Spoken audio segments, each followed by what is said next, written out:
I paid $23,000 for her luxurious baby shower. Next day, my sister accidentally sent a voice memo meant for Mom. And what I heard about me made me leave the next morning with a plan she never saw coming. My name is Alex. I'm the oldest, the fixer, the kid who stayed. I'm 32, work in IT, and keep a spreadsheet for everything. Rent, groceries, how many times I've covered for my family this year. I'm the one with a decent car, a clean credit score, and a face that looks fine in bank lighting.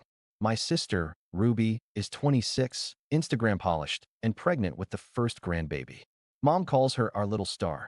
Dad says, whatever Ruby needs, we'll figure it out, and then looks at me, because we both know what we means. I'd been telling myself I didn't mind. I had a good job. I was single. I could help. That's the story I repeated on long drives home, knuckles white on the steering wheel, while the family group chat pinged with just one more thing requests. I could help because I always had. The night before it started, I was at Ruby's place, carrying a box of glass flutes up her apartment stairs. She'd ordered special ones, with rose gold rims and baby girl etched in cursive. The box cut into my fingers.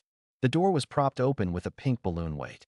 Inside, everything smelled like fake peonies and vanilla. A sign leaned against the wall. Welcome to Ruby's baby shower, a luxe affair. I set the flutes on the counter and tried not to stare at the invoice peeking from the box. $299.99. Ruby was pacing, phone on speaker, barking instructions. Mom, no, the backdrop has to be 7 feet at least. The arch needs height. A pause. Then she snapped. Well, can Alex just rent the bigger one? He's here. She turned, saw me, didn't even lower her voice. Don't roll your eyes, Alex. You said you'd help. I hadn't rolled my eyes. I think I blinked too slowly. Hey, I said soft. I'm here, aren't I? She ended the call and waved a manicured hand at a pile of gift bags. Can you stuff tissue paper? Like, poofy, not sad. I want luxurious vibes. I did the tissue paper. I did the poof. Ruby hummed along to a playlist called Opulent Baby. She didn't ask about my day. She asked if I could swing by the bakery in the morning and pick up the 5-tier cake with tiny gold crowns. They'd only release it to the cardholder. My card. Because I'd paid. I paid because you asked, I said. You offered. She corrected, not looking up. She held up a white onesie. Princess in training. She laughed at her own joke. Then the door buzzed and she yelled, Come in. The party planner strutted in, scanned the room like a general, and said, Whose card is on file for the balloon invoice? Rubus's eyes slid to me. I opened my mouth to answer, but before I could, my phone lit up with a text from Mom. Mom, remember to bring cash for tips tomorrow. It's not included in the package. So tacky if we don't tip. I stared at the screen. I felt the ground tilt. There's a specific kind of dizziness where you get angry and tired at the same time. Your brain goes slow so you don't explode. Ruby snapped her fingers like I was a waiter. Hello? Card. Mine, I said. It's mine. The planner smiled the way people smile at ATMs. Perfect, she said. We'll run it in the morning. I looked at the peonies, the velvet ribbon, the pile of favors that said, Thank you for showering Ruby, in rose gold. I looked at my hands, raw from the cardboard. And then Ruby's phone chimed. Another message from Mom, loud in the quiet room because Ruby never turns off notification sounds. Mom, don't stress Alex out. He gets resentful when he feels used. Ruby snorted and said, out loud, like she wanted me to hear, he is used. I felt something slip inside me, like a gear missing teeth. Say that again, I said. Ruby blinked, then shrugged. You know what I mean. You have money. That's your thing. Mine is, like, events. The planner coughed into her clipboard. I put the last poof of tissue paper into a bag and lined it up with the others. My chest was tight. My voice came out steady anyway. Okay, I said. I'll be at the bakery at 9. Let me back up. Dad got sick when I was 19. Not dramatic TV show sick. Slow sick. He lost hours at work first, then his boss, then the house in 2011. Mom kept saying it was temporary. I took a campus job and another job off campus and then dropped classes because temporary eat semesters for breakfast. Ruby was in high school. We all lived in a 2-bedroom apartment that smelled like frozen lasagna and damp laundry. I slept on a futon in the living room. When Ruby needed money for senior photos, I paid. When Mom's car needed brakes, I paid. When Dad's meds got bumped to a tier the insurance didn't like, I fought on the phone for 3 days and then paid. People say money doesn't buy happiness. It doesn't. It buys less panic. It buys time to fix things. It buys the right to sleep through the night. I taught myself to code. I lucked into an internship. I took every shift no one wanted. I became indispensable and then better paid. I moved out, but not far. Every Friday, I came back with groceries. The landlord liked me because I paid on time. Sometimes I paid for 2 months at once, just to be safe. Mom said, "You're so responsible." She said it like a compliment and a leash. Ruby learned how to ask nicely and then, if that didn't work, loudly. "I hate feeling poor," she'd say, flopping onto the couch. "It's so depressing." She'd scroll and sigh. "I just want a little joy." Is that so awful? It wasn't.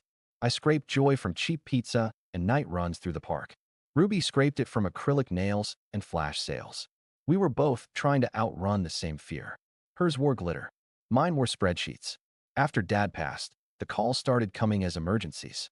The power's about to be shut off. The car is making a grinding sound. Ruby's rent is due on Tuesday, and her paycheck is messed up.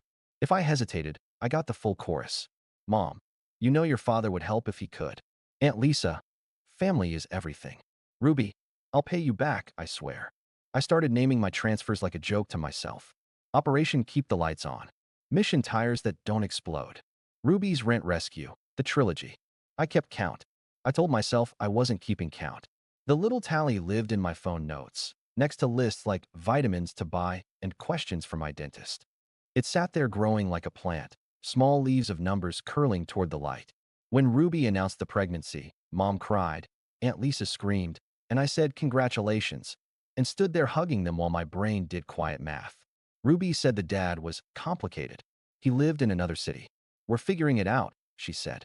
Her voice had the airy tone she used when the subject was money, but she wanted it to be love. The shower became the project. It started small, cupcakes and paper fans, and then metastasized. The Pinterest board looked like Versailles. Ruby said, "It's the first grandbaby. We deserve to celebrate." Mom said, "It's one day." Aunt Lisa said, "We can DIY it," which meant they'd try to DIY it, and then I'd fix it with a credit card at 8 p.m. The planner offered a luxe package. Ruby's eyes lit up. I watched it happen. Her pupils turned into tiny dollar signs. The package came with custom signage, imported balloons, a throne chair, and a champagne wall that would be filled with sparkling cider because pregnant. The price tag looked like a typo. Ruby sent me the link like we were sharing a meme. I stared at it and thought about Dad. The way he'd pause before a purchase, tapping the price with his thumb, reading it again like maybe it would change. I heard my own breath in my ears. Then I did the thing I always do. "Okay," I said. "I'll cover it." Mom sent heart emojis. Ruby sent a voice memo. "You're the best brother in the world." So I paid $23,000. A number so big I said it silently, 23,000. It covered the venue, the planner, the cake, the required gigantic floral hoop. It covered the throne chair Ruby would sit in while people brought her gifts she'd put on a registry at 3 different stores, because not everyone likes the same retailer. The week before the shower, the asks multiplied. Could I take time off to meet the linen delivery? Could I pick up the favors because Ruby had a lash appointment? Could I get a mini fridge for the nursery because the baby might need beverages at night and the kitchen felt so far away? On Thursday, Mom texted, "Your aunt thinks we need a live musician for ambience. Not a DJ, tacky. A cellist would be classy." I didn't respond for an hour. My phone rang. Mom went straight for it. "You're being quiet," she said. "I'm at work." "You're always at work," she said, like I'd chosen an inconvenient hobby. "Listen, Ruby is very hormonal. Please don't stress her." "Mom, a cellist?" "Don't be negative," she said. "It's not attractive." I called the cellist. When I brought the glass flutes to Ruby's apartment, the planner asked for my card. Mom asked for cash for tips, and Ruby asked if the balloon arch could be more full. I nodded. I nodded so much my neck hurt. That's how the night ended. Me agreeing, everyone else assuming. I got home, dumped my shoes by the door, and opened the Notes app where my tally lived. I added a line. "Baby shower, $23,000, plus tips plus incidentals." I didn't put a joke caption on that one. It didn't feel funny. I set my alarm for 7 a.m. and lay on my back staring at the ceiling, counting the glowing dots on my smoke detector. Some people pray. I do math. The shower itself looked like a magazine cover. Sun through gauzy drapes. A wall of pink glasses waiting for bubbly. The throne chair glaring like a prop from a reality show. Women in pale dresses, men in shirts I knew they'd wear once. Ruby floated in tulle, corset-laced, crown-pinned. People gasped when they saw the cake. The cellist played songs that sounded expensive. I kept moving. Pick up, carry, hand off. My pockets held receipts, a mini stapler, 2 safety pins, and a card with the planner's urgent number. The gifts piled. Ruby cooed. Someone said, "Wow, you really went all out." And Mom laughed and said, "We have our benefactor." She patted my shoulder like I was a grant. Then the moment. It didn't look dramatic. It was a small, stupid moment, the kind you'd miss if you weren't me. The venue manager walked up with a tablet. "We're all set," she said. "Just the overage on time. We're 30 minutes past the window." I glanced at the tablet. $600. I said, "Okay." I reached for my wallet. Ruby reached faster and plucked the tablet from the manager's hands. "Put it on file," she said, tossing her hair. "Alex's card." She didn't look at me when she said my name. She said it like a button you press to make a machine do a task. People were watching. The cellist switched to a pop song everyone recognized, and the room made a soft, "oh" noise. Ruby smiled for photos. I stood there with my open wallet in my hand and felt my face get hot. I paid, because it was easier to bleed than to argue in public. After the party, I carried boxes to my car. The sun had that mean afternoon angle that shows every scratch on your paint. Mom hugged me, smelling like hairspray and sugar. "Thank you," she said, muffled against my shoulder. "You saved the day." "I paid for the day," I said. She flinched, a tiny twitch, then covered it with a joke. "Don't be crass." I drove home on autopilot. The city looked expensive. Every banner and billboard was an invoice. I tossed the suit jacket on a chair and fell onto the couch. My phone pinged. "Ruby, send any cute pics?" I didn't answer. I just put the phone face down and closed my eyes. It pinged again, then again. Finally, I flipped it over. A new notification from Ruby came through, but it wasn't a text. It was a voice memo. A long one. The preview said, "To Mom." Then another message. "Oops. Sent to the wrong chat." I pressed play. Ruby's voice poured into my living room like perfume you can't return. "Mom, he was so dramatic today," she said, laughing. "Like, I asked them to put the overage on his card, and he did that little face he does, like, 'Oh no, my wallet hurts.' He needs to get over himself. He's literally single and boring. What else is he going to spend money on? I swear he likes feeling important. It's his thing." A pause. A rustle. Then, "Honestly, I think he owes us. He got the good genes and the good job. And he left us with you and Dad's medical crap. Paying is like his duty. Anyway, I'm thinking for the newborn shoot we should upgrade to the studio that has the fog machine. It's only, like, $1,200. He'll survive." The memo ended. I sat very still. My heartbeat sounded like somebody knocking from inside my chest. I replayed the last sentence. "He owes us." I replayed the laugh. I replayed the part where my life was a vending machine and Ruby had the right to press B7 and expect a soda. My phone buzzed. Ruby again. "Ruby, ignore that. It was for Mom. You know I love you. Don't be sensitive." I called her. She picked up, bright and breathless. "Alex. Oh my God, sorry. Do you actually think I owe you?" I said. My voice sounded like it had been ironed flat. She paused, then went into her reasonable tone. "You know what I mean." "No," I said. "I want to know if you think I owe you." "You're making it a thing," she said. "You always do this. You take everything to heart. I paid $23,000 for your shower." "You offered," she said, quick. "You planned it like I was a bank," I said. "You planned my money before you asked me." She exhaled like I was wasting oxygen. "Alex, I'm about to be a mother," she said. "I need support." I stared at the ceiling again, but this time the dots didn't calm me. "I've been supporting this family for 13 years, I said. "And you've mistaken that for entitlement." She scoffed. "Are you breaking up with us?" Dramatic. I hung up. I didn't throw the phone. I didn't scream. I opened my laptop. I pulled up my notes. I looked at the tally. My cursor pulsed in the empty white space at the bottom like a heartbeat. I clicked New Document. I typed a title, Financial Boundaries, effective immediately. I started listing facts with dates and amounts. I attached PDFs of receipts. I wrote in plain words what I would and would not do from now on. I wrote that there would be no more loans, no more emergency transfers, no more subscriptions in my name. I wrote that the keys to my car were mine. Then I booked a flight for the next morning to Aunt Jenna's place 2 states away. She doesn't ask me for anything. She owns a guest room and a silence that feels like grace. I packed a bag. I set my alarm. I deleted the family group chat from my home screen. In the quiet, I pictured Ruby's face when she read my message. I didn't feel triumphant. I felt like a person finally climbing out of a pool after treading water too long. I slept. At 7 a.m., I sent the email. Subject line: read this before you ask me for anything else. I sent it to Mom, Ruby, and Aunt Lisa. I didn't use fancy language. I wrote like I talk when I'm too tired to be clever. I started with the memo Ruby sent me by mistake. I quoted it, word for word. Then I attached my spreadsheet and highlighted the total at the bottom, a number I'd avoided looking at as a whole. Total support since 2012, $86,417.32. I explained the categories: rent, medical, car, utilities, special occasions. I listed the baby showers separately, $23,000 on September 7th.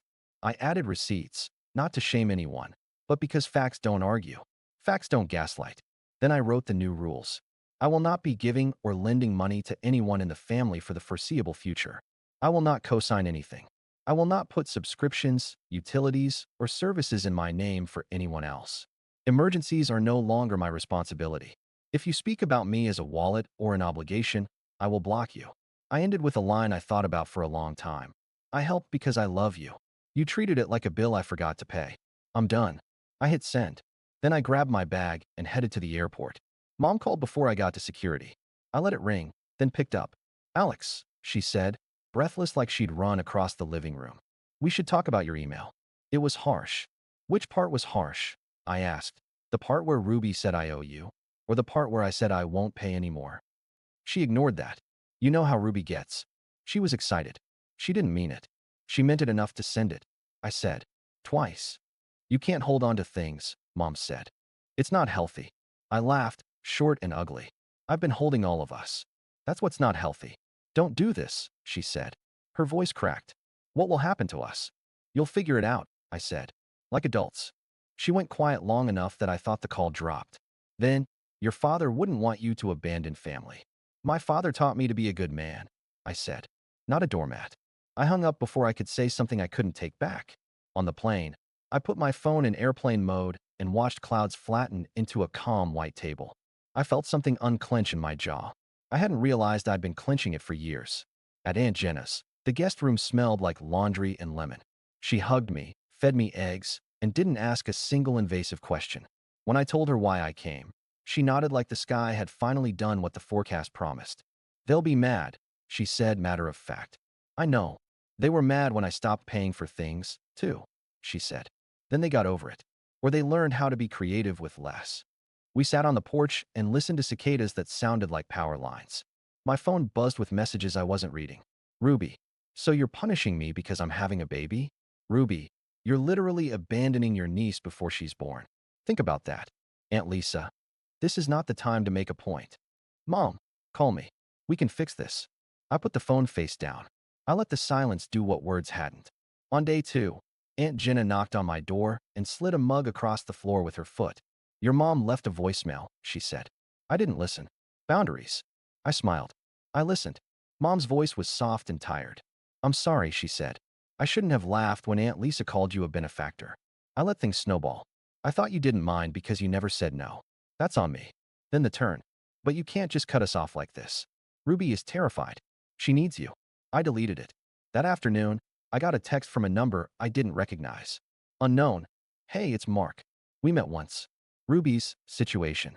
I heard about the email. Can we talk? I stared at it. I didn't know what I wanted to hear from Mark, the complicated dad. I called anyway. He sounded like a guy who knows when something is his fault. I should have stepped up sooner, he said, voice low. I assumed you would handle it because everyone said you would. That's not right. I'm going to send Ruby money every week, starting now. I just wanted you to know so you don't feel like the only adult in the room. It didn't fix anything. It helped. That night, I got another voice memo. From Ruby. I didn't want to press play. I did. Her voice was small. I'm mad, she said. I'm mad because this is hard and I wanted it to feel beautiful, and you made it feel possible. I didn't think about what that cost you. I thought you didn't feel it. I'm sorry for saying you owe us. I was showing off for Mom. That's gross. I'm embarrassed. Then she inhaled and did the thing I hadn't heard her do since we were kids. She asked for something like a person, not a queen. Can you tell me what help looks like now? Not money. I mean, if there's anything else. I stared at my phone. I typed, erased, typed again. Me. I can help build the crib when I get back. I can show you how to budget. I can bring food I cook. I can hold the baby so you can nap. I can be an uncle, not a credit line. She typed, paused, typed. Ruby, okay. On day 3, Mom sent a longer text. It started badly. I don't know how to fix this if you won't talk, and ended better. Mom, I've asked your aunt to help me figure out my budget. I called the utility company myself. I told Ruby to stop saying, we'll figure it out, when what she means is Alex will. I am not promising perfection. I'm promising effort. I didn't trust it, but I believed she believed it for that second. That was new. At Aunt Jenna's, I cooked. I slept. I edited my resume for fun. I ran by the river. I realized my shoulders had been living in my ears. I lowered them. On day 4, I got a photo from Ruby. A cheap little bassinet put together wrong. The sheet was inside out. Ruby, when are you back? Me, Friday. Ruby, okay. Come Saturday and fix this. Bring coffee. Not the fancy one. The gas station one you like. I'll pay you back. LOL. Me. No paying back. Just buy your own coffee next time. Ruby, deal. Mom sent hearts. No words. Just hearts. It felt like a truce flag made of emojis. I let it be. Back home, I changed things. I took my card off 3 accounts. I called the internet provider and removed my name from Mom's plan. I set up separate logins for the streaming services so I could see who was still using mine. 3 people I didn't know were watching a cooking show in my profile. I smiled and changed the password. I told my manager I'd be offline 2 weekends a month, non-negotiable. He nodded like he'd expected me to say that 5 years ago. Saturday, I showed up at Ruby's with a toolbox and gas station coffee. She looked puffy and real. She didn't hug me right away.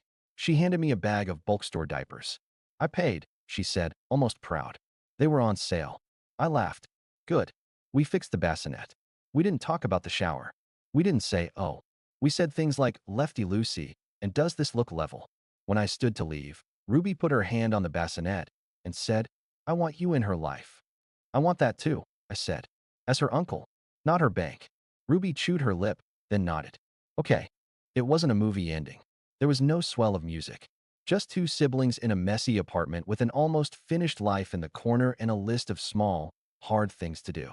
That night, I opened my notes app and wrote a new line. Alex's life, support budget. Time, not money. I didn't put a number next to it. A month later, I sat on Ruby's floor with the baby asleep on my chest. Gas station coffee on the table.